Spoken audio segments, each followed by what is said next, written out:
Salut. L'été 2022, vous vous rappelez de ce que vous faisiez au mois de juillet? Parce que dans la cour de promenade de la prison de Fresnes en Ile-de-France, ça faisait des courses en cartes et ça tapait des concours de plongeon. Et à l'époque, naturellement, ça devient l'énorme polémique de l'été. Toute une partie de la classe politique française avait pété un câble, du style les prisons, c'est pas le Club Med, mais c'est quoi ça là, on va où? Bon, et d'un côté, c'est pas complètement faux non plus, ils venaient d'où ces cartes en prison? Vous en aviez sûrement entendu parler, mais là il se trouve que ces activités étaient organisées dans le cadre d'une émission caritative, qu'ils avaient appelée Koh-Lantes. J'avoue, celle-là elle est bien trouvée. Et en gros, des détenus affrontés dans différentes épreuves, les surveillants et des membres de l'équipe de prod au profit d'une association. Bon d'ailleurs, dans les faits, juste pour le karting, c'était 2 détenus qui ont fait 2 tours. Au final, c'était pas une dinguerie non plus. Mais bon, t'es quand même quoi. Puis en vrai, enfin là, j'ai vu cette vidéo là récemment sur Twitter d'un gars dans les couloirs d'une zone qui est en train de fêter son anniversaire. Genre c'est les 14 ans de son neveu. Et c'est vrai qu'ils avaient l'air de s'amuser. Puis quand je traîne sur TikTok, j'ai arrêté de compter le nombre de lives de gars emprisonnés qui racontent leur vie genre tranquille, y a pas de galère. Et même des fois, tu vois carrément des décos de cellules qui rendraient pas mal d'ados, eux pourtant en liberté, jaloux. Donc je vois tout ça.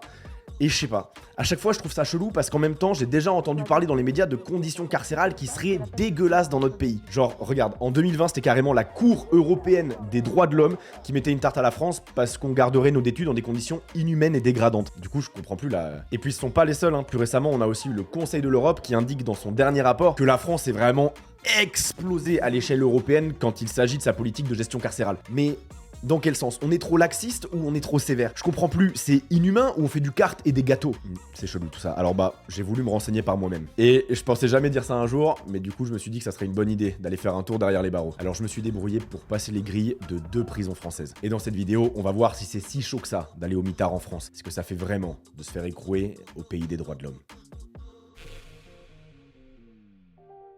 Ça fait super longtemps que je vais faire cette vidéo, ça doit faire dans les 1 an, et en vrai ça a un peu été un parcours du combattant. Et avant toute chose, je pense que c'est important que je vous fasse un peu d'explication pour que vous ayez les bases. La France, en 2023, c'est 68 millions d'habitants. Alors vous diriez qu'il y a combien de prisons pour tout ce monde? Environ 186. Voilà, je spoil, désolé. Dans tous les cas, qui avait vraiment la réponse ici? Je dis environ parce que ça change beaucoup d'un mois à l'autre avec des ouvertures et des fermetures, tout ça. Elles sont aussi réparties un peu partout sur le territoire, vous avez une carte. Et s'il y a autant de couleurs, c'est parce qu'en réalité, le terme prison, il désigne plein de trucs différents. Pour la faire simple, on va regarder les 3 grosses catégories principales. À commencer par celle qui correspond le plus à ce qu'on imagine derrière le mot prison, les maisons centrales. Il n'y en a que 6 en France pour un total d'environ 2200 places. C'est là qu'on va y enfermer les plus longues peines, les gars qu'on estime vraiment difficiles et dangereux. Ensuite, on a les centres de détention. 27 en France pour à peu près 20 000 places. Dans les centres de détention, ce sont aussi des longues peines, mais on essaie déjà de les réinsérer petit à petit. C'est des gars, ils sont en théorie plus faciles que les énergumènes des maisons centrales. Mais là, avec tout ça combiné, on n'a même pas la moitié du total. Parce que ce qui représente la majorité de nos détenus dans l'Hexagone, ce sont les maisons d'arrêt. 84 en 2023 pour environ 34 000 places. Puis bon, après t'as les centres pénitentiaires où tu peux avoir des quartiers maisons d'arrêt et des quartiers détention longue sur le même site, mais vas-y, je vais pas vous embrouiller avec ça. Et alors, factuellement, oui, en France, on a un gros problème de surpopulation carcérale. En gros, au total, tout confondu, on a dans les 60 850 places pour 74 350 personnes qui sont écrouées détenues entre 4 murs. C'est un petit surplus de 14 500 personnes, quoi. Sauf que, cette population carcérale, vous allez voir qu'elle est pas forcément là où vous l'imaginez. Je m'explique. Par exemple, vous avez sûrement déjà entendu que, bah si on a trop, on a qu'à refoutre la peine de mort, ça va faire de la place. Je sais pas ce que vous avez en ce moment là, entre certains rappeurs qui en reparlent, genre c'est souhaitable, et d'autres influenceurs qui font des takes semi-subversives désastreuses là. Ouais, bon, parce que au-delà du fait que la peine de mort est immorale, absolument pas dissuasive et pas économique non plus, bah ceux qui vous disent qu'on pourrait s'en servir pour faire de la place, vous pouvez être certain qu'ils n'y connaissent, mais rien de rien. Parce que en réalité, dans les maisons centrales et les centres de détention, là où on trouve les longues peines, donc ceux qui ont vraiment fait des trucs chauds de ouf, bah ça va. Enfin, en tout cas, a priori, le problème de la surpopulation carcérale, il les concerne pas trop eux. Ils ont chacun leurs cellules et les conditions sont plutôt ok. C'est pas le luxe, mais il y a pire quoi. Parce que ce pire, justement, ce sont les maisons d'arrêt. Les courtes peines quoi. Ce sont elles qui sont blindées avec une moyenne de taux de remplissage de 146%, dont certaines laissent tomber, elles pètent tous les records. Genre, celle de Mayotte, dans les dom-toms, elle a déjà été touchée tranquille les 300%. T'imagines, tu fais une soirée dans ton studio, t'as prévu 20 personnes, et t'as 60 gars qui se ramènent à ta porte. Ah, qu'est-ce qu'on est serré au fond de... Désolé, j'ai pas d'explication. Mais en vrai, même pas besoin d'aller aussi loin. En France métropolitaine aussi, t'en as plein qui sont bouchés. Dont par exemple, la maison d'arrêt de Bois d'Arcy dans le 78. C'est en Ile-de-France, à 30 minutes de Paris, qui atteint régulièrement les 150%. Ou alors celle de Gradignan aussi, qui est à côté de chez moi, moi proche de Bordeaux dans un état désastreux, connu pour être une des pires de l'Hexagone et pratiquement constamment à 200%, voire parfois à 250% de ses capacités. Et on va aller voir les deux. Mais alors, comment on rentre en prison? Bon, sans planter quelqu'un de préférent, je veux dire. Et c'est là qu'il faut que je remercie, je pense, quelques personnes. En bref, j'ai profité du droit de visite des lieux de privation de liberté dont jouissent les parlementaires, donc les députés et les sénateurs quoi. En gros, quand t'es parlementaire, tu peux arriver devant n'importe quelle prison à l'improviste et dire « Salut, je veux visiter » et ils n'ont d'autre choix que de t'ouvrir. Et c'est comme ça que moi je me suis greffé à 3 députés en tant que journaliste. Monsieur Hugo Bernalici et Loïc Prudhomme pour Gradignan et monsieur Jean-François Coulombe pour Bois d'Arcy. Je les remercie vraiment eux et leurs collaborateurs / tristes, notamment monsieur Bécher qui m'a énormément aidé pour que cette vidéo soit rendue possible. Sans eux, vous n'auriez jamais eu ces images. Ah, et juste avant que je vous fasse rentrer à Bois d'Arcy, ça me fait penser que les parlementaires ne sont pas les seuls que je dois remercier. Mais aussi Incogni, qui sont les partenaires de cette vidéo, et vous allez le voir, ça a du sens. Parce que moi, perso, en ce moment, c'est la foire au spam dans mes mails et aux coups de fil commerciaux ultra relou d'ailleurs. Et si c'est votre cas aussi, il y a des chances que ce soit parce que vos données personnelles se passent de main en main en ligne. Je m'explique. Tous les mois, toutes les semaines, il y a des fuites de données sur Internet. Et probablement qu'une vous a déjà touché. Et ces données-là, il y a des courtiers qui les revendent par paquet pour se faire de l'oseille. C'est littéralement leur business. Sauf qu'Incogni, bah justement, eux, ils sont là pour faire le ménage à votre place, pour que vous soyez plus tranquille. C'est normalement un travail long et rigoureux qui est ultra chiant à faire, mais c'est leur rôle. Allez dégager vos data que des revendeurs s'échangent sans votre consentement. Mais alors on parle de quoi? On parle de votre âge, de votre genre, de votre orientation sexuelle, de votre adresse, vos habitudes d'achat, vos antécédents professionnels, votre scolarité, votre entourage, votre numéro de sécu, et ça peut encore continuer longtemps. Il faut bien comprendre que reprendre le contrôle sur ces données, ça a plusieurs bénéfices. Et limiter le spam, c'est que la première partie. Parce que le second volet, lui, il est beaucoup plus sécuritaire. C'est notamment se mettre à l'abri de toute potentielle usurpation d'identité. Oui, non, ça peut aller loin. Genre demain, quand l'IA sera partout, c'est limiter le fait que n'importe qui puisse recopier votre voix. C'est aussi éviter que des entreprises n'aient accès à des données qui influenceraient leurs tarifs. Genre une assurance qui aurait l'info que vous avez une maladie alors que vous lui avez jamais dit. Vous voyez genre? Mais alors comment ça fonctionne? Bah par abonnement. Comme ça en fait, ils s'occupent de constamment veiller pour vous et faire des demandes de suppression régulièrement à votre place. Et si leurs offres vous intéressent, perso, je m'y suis mis très récemment et j'étais juste sur mon mail perso sur presque 50 listes de données. L'enfer. Bref, bah j'ai un code Simon Puech ou alors sinon directement avec le lien dans la description pour obtenir moins 60% sur votre année. Et encore, merci à Incogni de supporter mon travail. Bon, on y va. Bois d'Arcy s'appelle comme ça parce qu'elle a été construite en 1980 dans une commune éponyme en grande partie constituée d'un parc forestier. Et même si toutes les prisons françaises sont bien différentes, Bois d'Arcy l'est d'autant plus que les architectes se sont fait un vrai kiff. La directrice l'a souvent comparé au centre Pompidou de Paris. Au centre des bâtiments en forme de croix sur 3 étages qui représentent plusieurs quartiers, on trouve un immense hall central rempli d'armatures en acier bleu. Alors c'est original, mais c'est surtout ultra pas pratique. En fait, nettoyer ces structures coûterait dans les 50 000 € selon certains devis, et du coup, bah ça a pas été touché depuis 40 ans. Et à s'être fait un kiff architectural, il y a aussi d'autres soucis. Par exemple, les fenêtres arrondies n'étant pas à un format standard, elles coûtent les yeux de la tête à refaire faire sur mesure. Donc les détenus, ils se tapent du simple vitrage, qui quand il commence à faire froid, voilà, ça se fait sentir. D'autant qu'ils ont pas grand chose pour se réchauffer. En fait, le réseau électrique de la prison, il est complètement à la ramasse. Et la majorité des cellules n'ont pas de frigo ou de plaque chauffante pour conserver et préparer leur bouffe. Alors il y en a qui font comme ils peuvent avec des mouchoirs imbibés d'huile pour réchauffer leur plat, s'il te plaît. Avec, tu t'en doutes, le risque d'incendie qui va avec. D'ailleurs, c'était cette année en août là qu'une cellule elle a pris feu à la maison d'arrêt de Nanterre. Et que faute de personnel, rien n'a pu être fait dans les temps, et du coup ils ont retrouvé le détenu de 35 ans carbonisé après de longues dizaines de minutes. À Bois d'Arcy, il y a des travaux qui sont en cours, mais ça prend du temps. Au moment où on visite la prison, d'une capacité initiale de 540 places, elle comptait 960 détenus. Et le temps d'incarcération moyen y est de 2 ans. Et il y en a qui doivent se dire en voyant les images, en vrai ça va hein. Mais en fait, ce qu'il faut comprendre, c'est que pour faire rentrer tout ce petit monde dans l'établissement, dans certaines cellules de 9 mètres carrés, ils sont souvent 3 emprisonnés ensemble, parfois 22 heures sur 24. Alors à Bois d'Arcy, j'ai pas pu filmer ces cellules surencombrées, je me suis concentré sur autre chose. Mais attendez, je vous garde Gradignan pour la suite, c'est d'un autre niveau. Non, j'y vais doucement. Je voulais pas préciser, mais l'encellulement individuel, normalement, ça devrait être la norme. C'est même inscrit dans la loi depuis le début de la Troisième République. Là, ce que vous avez vu, ce sont des quartiers normaux. Mais il y en a d'autres plus sportifs. Je pense notamment au QD, pour quartier disciplinaire, où les détenus peuvent se retrouver en fonction de leur comportement jusqu'à 30 jours maximum. Et voici à quoi ressemble une des cellules de ce couloir. Un lit, un toilette et une petite table. Fin de l'histoire. Quand le député a interrogé un des gars qui était enfermé là, le type n'avait plus aucun repère temporel, il savait même plus quel jour on était. et la direction nous a confié qu'ils ont une évacuation psychiatrique par semaine dans cette aile. Les mecs, ils pètent des plombs. Dans ces quartiers, le taux de suicide, il est 15 fois supérieur à celui du reste de la prison. Lui-même, déjà supérieur de 6 à 7 fois celui de la population libre. En prison, c'est un suicide tous les 2 à 3 jours en France. L'aspect psychologique, je vais le survoler, mais ça mériterait un reportage entier, tellement il y a à dire. Mais enfin, c'est vraiment rude. Les services, ils nous le disaient, il y a une surreprésentation des personnes atteintes de troubles dans le milieu carcéral, et s'ils n'en ont pas en rentrant, ça peut arriver qu'ils les développent durant l'incarcération. Mais ils ont peu de moyens pour s'en occuper, quoi. L'équipe médicale, en général aussi, hein, c'est un sujet, ok, ils ont parfois du bon matériel, mais ils sont quand même régulièrement sous-staffés. Au point que même certains médecins du coin, on nous a parlé d'un ophtalmo, doivent parfois venir bénévolement, faute d'un budget suffisant prévu pour eux pour traiter les détenus. Ah oui, bon, bah ils ont aussi des capotes en libre-service, même s'il y a que des mecs. Bah, la prison, quoi. En fait, si dans les centres les plus récents, normalement, pour plus d'autonomie, les douches, elles sont maintenant dans les cellules, bah, dans ces vieux établissements, elles sont encore souvent communes. D'ailleurs, c'est 3 fois par semaine pour les chanceux, 8 minutes maximum, avec évidemment toute l'intimité qui se barre dans le siphon, vous vous en doutez.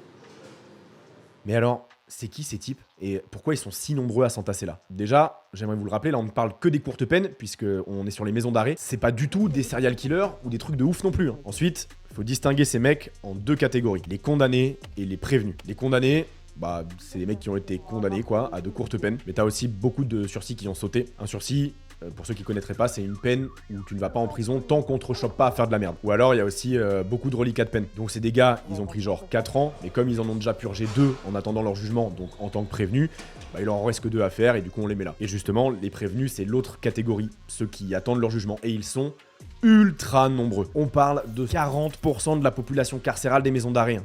Ce sont des types qui attendent de passer devant les juges, et ces derniers les ont mis là en attendant pour pas qu'ils se baladent dehors. Et tous les professionnels du secteur le savent. Les grosses responsables de l'afflux massif de courtes peines et de détention provisoire qui s'éternisent un petit peu trop et engorgent nos maisons d'arrêt, c'est ce qu'on appelle les comparutions immédiates. Ok, bon.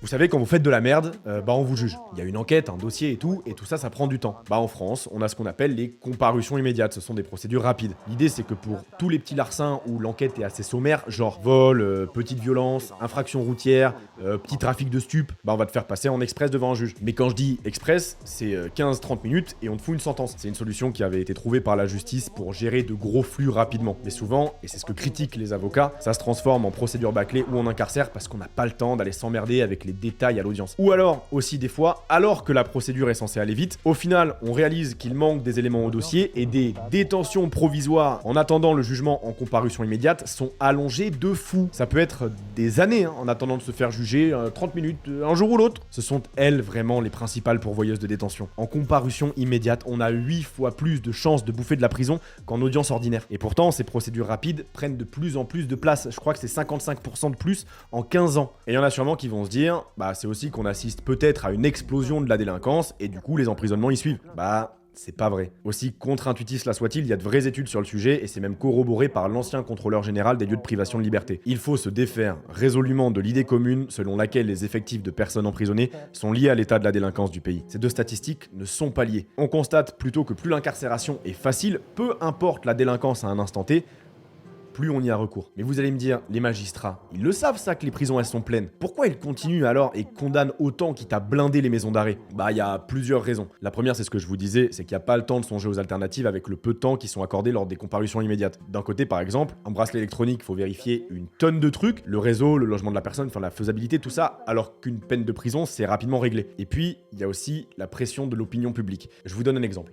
Vous connaissez Tony Meillon? C'est un gosse dans les années 90 qui fait pas mal de conneries, des braquages, des vols de voitures. Il est plusieurs fois incarcéré, puis libéré en 2010, mais à condition d'avoir un suivi judiciaire strict, donc accompagné par du personnel social, et ça le magistrat il était supposé s'en assurer. C'est ce qu'on appelle une peine alternative. Bon bah pas de bol, personne n'a le temps de s'occuper de ça, et Tony bute une serveuse, Laetitia Perret, avant de la découper en morceaux et de jeter ses membres dans un lac dans l'année suivant sa libération. Évidemment ça devient une affaire d'État, les politiques jettent la faute sur les magistrats qui eux sont en mode les gars vous êtes gaulerie mais on est sous-staffé en fait. Et du coup, pour plus batailler et prendre le risque de nouvelles polémiques, c'est toutes les vices judiciaires à venir qui vont être serrées. Aussi bien les détentions provisoires que les condamnations, vous voyez. Et de leur côté, la seule arme qu'ont les maisons d'arrêt pour limiter l'afflux quand vraiment ils en peuvent plus, c'est un truc ultra rare qui s'appelle stop écrou. En gros, le concept, c'est juste que c'est terminado. Voilà, le camion de prisonniers, il rentre pas, ça dégage tant qu'on n'a pas fait sortir des détenus.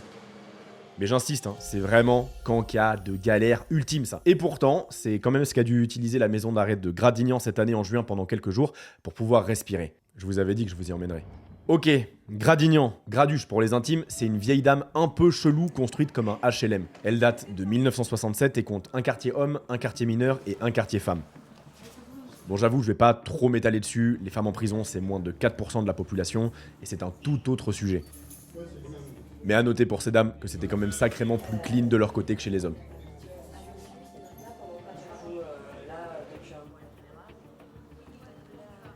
Alors, par où commencer Bon déjà, pour commencer, Gradignan, c'est une capacité de 427 places. Au moment de notre visite, ils sont pourtant 850 détenus pour environ 90 matelas au sol. Et là, j'ai pu en filmer. La prison, elle est laissée à l'abandon sans rénovation car elle est en train d'être intégralement reconstruite juste à côté. Les travaux ont du retard mais ils devraient être achevés d'ici 2027. Et la nouvelle Gradignan aura 630 places. Oui, vous avez capté, elle est même pas encore sortie de terre et qu'elle est déjà surpeuplée à 150%. Bref, des détenus nous ont parlé de cafards, de punaises de lit, de rats, d'odeurs de remontée d'égout. Ah, aussi que des pigeons se coinçaient parfois dans les barbelés et y crevaient. Mais bon, personne les décroche, donc ils pourrissent là avec l'odeur de putréfaction qui va bien avec. En été, les cellules atteignent parfois les 44 degrés. Évidemment, la prison a connu ses meurtres, ses suicides et ses viols. Et même 2 évasions en 2021. Et en même temps, le personnel, il est pas mal éprouvé. Là, quand on y était, ils étaient 36 surveillants. C'est un surveillant pour 120 détenus par étage. Enfin, c'est dans quel autre métier qu'on voit ça là? Puis, c'est une vocation qui en plus peut être dangereuse. Les tentatives de meurtre sur Maton, ça existe. Plus les tensions sont fortes, plus ils prennent cher. Le personnel, ce sont eux les premières victimes de cette situation. Par exemple, à la prison de Toulouse, quand elle a ouverte, il y avait un surveillant pour 50 détenus sous sa supervision. Aujourd'hui, vous savez combien c'est? 150. C'est dans quel autre métier qu'on te fait un x3 de charge de travail comme ça gratos? Alors forcément, ça arrive que certains cèdent et participent à faire rentrer des trucs dans la prison pour tout un tas de raisons, ça peut être de l'oseille, même se simplifier la vie, bref. Parce que oui, il y a du trafic dans les prisons françaises. Ça peut donc rentrer par les surveillants, par des mules aussi une fois au parloir, ou alors, et c'est en fait ce qui est le plus fréquent, par ce qu'on appelle les projections. En gros, ce sont des proches des détenus qui viennent à l'extérieur de la prison avec des élastiques, une fronde, t'as compris, et balancent tout et n'importe quoi par-dessus les murs dans la cour de promenade. Alors t'as beaucoup de prisons qui ont réagi en installant des filets plus hauts, mais du coup carrément maintenant la nouvelle technique, c'est les drones s'il te plaît. Non vraiment, il y a zéro blague, et ça livre plein de trucs. Téléphone, stup, des McDo, des KFC en drone, avec littéralement des DJI comme celui-ci qui peuvent arriver jusqu'à ta fenêtre. Et hop là, la barrette de shit et un iPhone 12. Désolé. Et c'est ouf parce que des fois les détenus, ils se font même livrer des trucs qu'ils pourraient pourtant obtenir légalement. En fait, dans chaque prison, t'as ce qu'on appelle la cantine. C'est un espèce de gros catalogue d'achats qu'il est possible de faire au sein de l'établissement pour améliorer ses conditions de détention. C'est un peu leur Amazon à eux. Ah oui, parce que je vous ai pas dit, mais enfin, ils paient pratiquement tout. Hein. La télé là, c'est 14 balles par mois. Ils ont un téléphone en cellule qu'ils peuvent utiliser, c'est 100 € les 20 heures. On dirait les tarots de France Télécom en 2000, mon ref. Même l'appel à l'avocat, il est pas gratuit.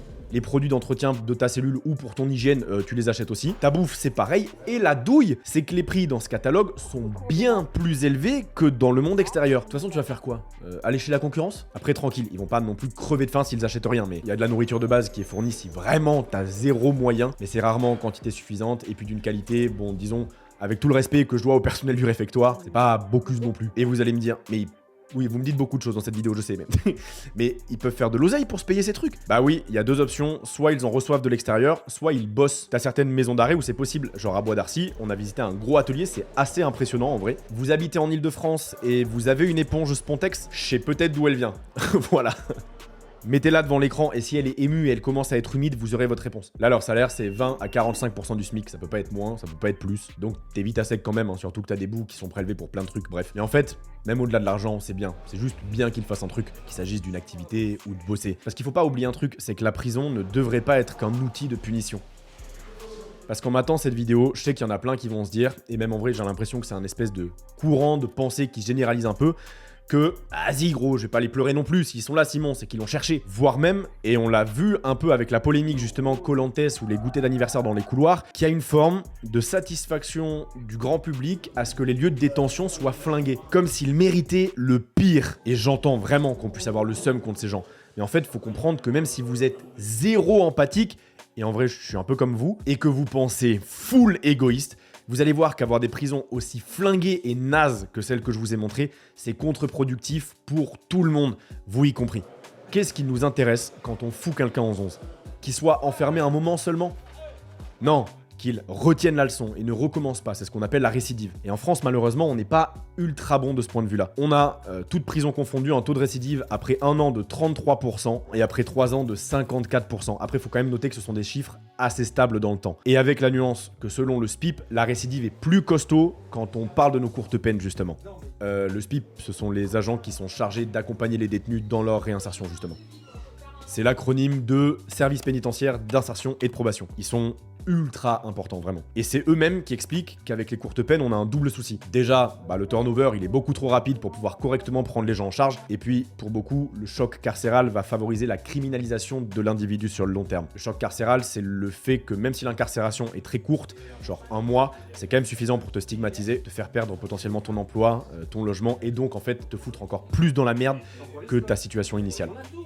Donc vous l'avez compris, avec nos prisons flinguées et nos incarcérations à tout va, on encourage, enfin en tout cas à minima, on ne traite pas le problème de fond et ces gens pour plus de la moitié recommenceront. Ce que je vais vous dire, ça vient de la bouche de l'actuelle contrôleuse générale des lieux de privation de liberté, de la façon dont on détient quelqu'un, de la façon dont on le traite à l'intérieur. Dépendra la façon forcément dont il ressortira et dont il se réinsérera et reviendra à la société. Et puis il faut voir qu'avec des conditions carcérales aussi pourries, ça peut limite des fois avoir un effet de psychologie inversée. En gros, ta détention, elle est tellement minable en maison d'arrêt comparée à la gravité de ce que t'as commis que t'en viens à penser que c'est toi qui subis une injustice, ce qui dans les faits est des fois pas complètement faux, et ça engendre un somme de plus, etc. Après les surveillants ils sont cool et tout, vraiment. Faut pas méchant, ils essayent d'alléger un peu notre peine, mais les conditions c'est impossible. Vraiment. Bon, je sais pas, on est en France, je sais pas, une prison, c'est chelou un peu.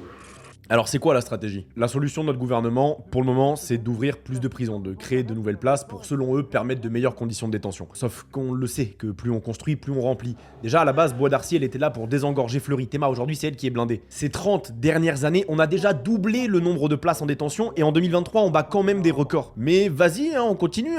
En 2018 a été voté le plan 15 000, qui prévoit donc autant de nouvelles places, assorti d'un recrutement de 1500 magistrats et 10 000 fonctionnaires pour mieux traiter les dossiers. Sauf qu'on est les seuls à faire ça. On est à contre-courant complet de ce que font les autres pays européens. Aux Pays-Bas, ils sont en train de réduire à fond leur nombre d'incarcérations. L'Italie, la Scandinavie, pareil. En Allemagne, alors qu'ils sont 20 millions de plus que nous, ils ont 13 000 détenus en moins. Et là, ils réduisent encore. Même l'Angleterre et l'Espagne, qui jusqu'ici incarcéraient plus que nous, sont depuis plusieurs années en train de changer de trajectoire. Alors, si, en vrai, les seuls autres pays qui vont dans le même sens que nous, ce sont les Russes et les Turcs. Je sais pas vous, mais bon voilà, j'ai l'impression que Poutine ou Erdogan, on a un peu connu mieux comme exemple. Et comme on le disait juste avant, non, cette désinflation carcérale qu'on observe n'est pas due à une baisse soudaine magique de la délinquance dans tous les autres pays européens et dont nous serions les seuls privés. C'est simplement que ces pays ont compris qu'incarcérer à tour de bras, au-delà de coûter une fortune aux contribuables, oui c'est 110 à 140 euros par jour une détention payée par vos impôts en France. Bref, ils ont compris qu'il y avait peut-être des moyens alternatifs de punir qui coûtaient moins cher et qui fonctionnaient a priori mieux. Mais alors,